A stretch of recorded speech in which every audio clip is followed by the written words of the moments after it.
The detective got caught lying on the stand. Oh, hell no. Nigga kill over a bitch but let a rat keep his wife.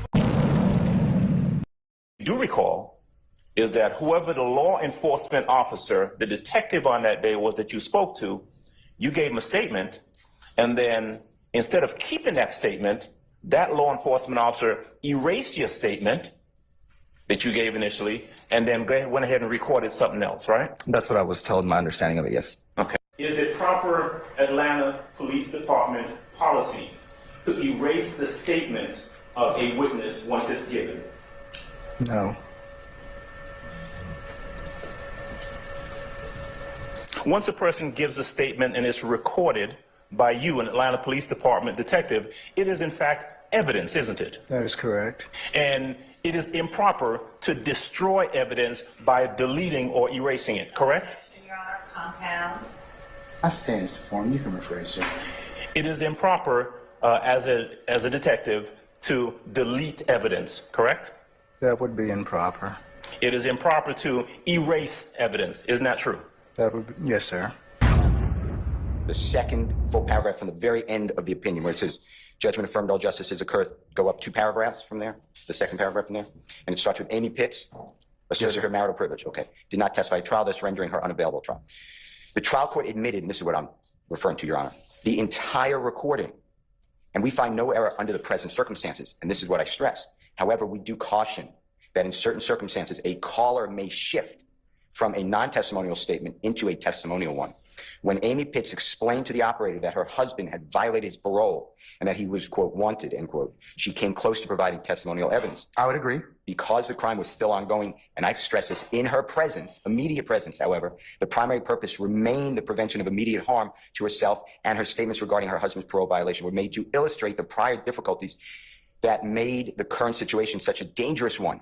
All right, it says at the bottom, in future cases, Yes. trial courts must decide whether a caller's primary purpose is shifted in such a manner as to render portions of the call testimonial in nature. So, And should, so I didn't mean to interrupt. no, and should selectively redact portions of the recording in that case. So I got to decide if I decide that. But at this point, I don't see anything in this transcript which would indicate that it's shifted at this point. Well, so what is the, first of all, we're not dealing with the Amy Pitts of the world. We're not dealing with the person under the stress of the, I'm not talking about hearsay, of the ongoing emergency. We're dealing with a third-party caller who does not see any of this.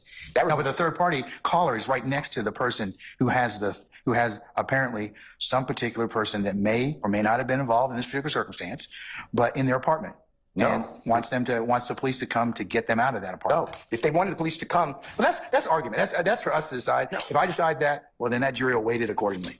but no. Yes. What happens is, You may not like it, Mr. Steele, but that's the facts of where we are. I'm just trying to explain. If the caller is removed, just for a minute, because the caller's not right next to the person in need. The caller doesn't see anything. The person in need, allegedly, that person's not even in the vicinity when the call is made. That person goes back to the supposed emergency. I have no idea, baby. I promise I can tell you that I don't know. The only thing I know is she came running. She came to my house and told me the guy that shot someone named Young Thug or whoever supposed to be shot someone, and that guy is in her house. I don't know y'all can do that. I'm trying to get her out of the house, but she won't answer her phone right now. The person who the caller's talking about already left the house. That means, if you take that as true, that the caller went back into the house. But Mr. Steele, you got to look at the totality of the circumstances of this particular incident, which I've heard now 3 or 4 folks testify about, and it's not in a vacuum. It's got to be looked at in the totality. You got a car coming into a building, you got a crashing of a gate, you got a shooting, and you got 911 call. Car coming in building is not mentioned. But she doesn't know that. But Exactly. still, she doesn't know that. But she's at but it's got to put context. Remember, she's at the trail end of somebody that has fled. If the facts, in fact, that's what the court surmises. Now, whether the jury believes that is another thing. But from the facts, it is reasonable to conclude that somebody ran from that particular scene into those apartments and they were shot. That's what's reasonable under the circumstance. Who was shot?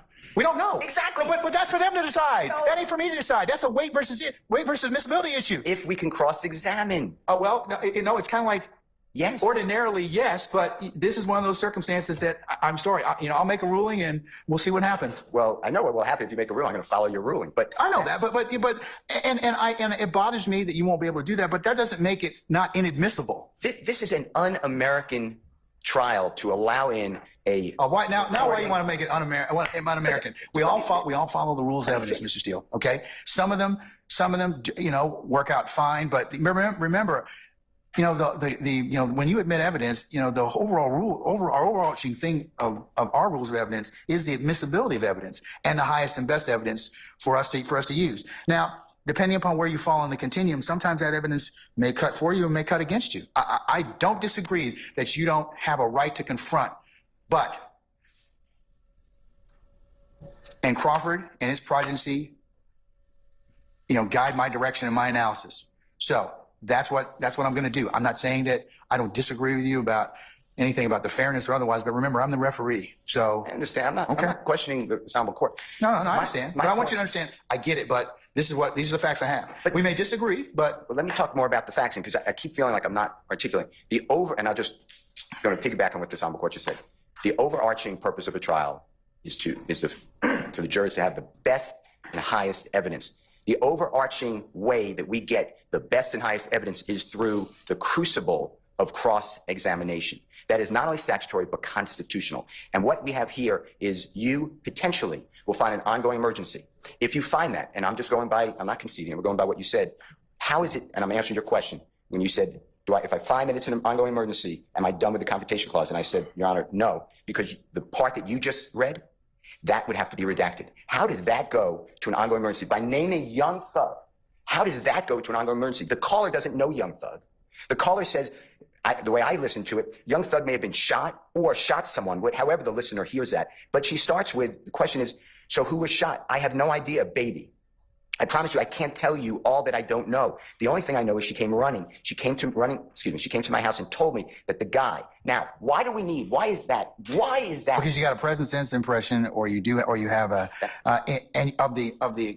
or excited utterance of the person who she runs to the house, and then a woman who is conveying this is in a present sense impression as well. So now, whether or not she told her that or not, that's important, because I know it is, but that's for them to decide, because this particular circumstance, it's going to go to weight. It's whatever the jury wants to consider it as. It just is. Then why don't we just let in all recordings? Because I can't do that. Without cross-examination? Well, because I can't do that. You might be doing it here. Judge Lamb, the Honorable Judge Lambo, look at that. Somebody named Young Thug, or whoever that's supposed to be. That doesn't go to weight. That is testimonial. That does not go to the ongoing emergency. The ongoing emergency is but that's not for the purposes of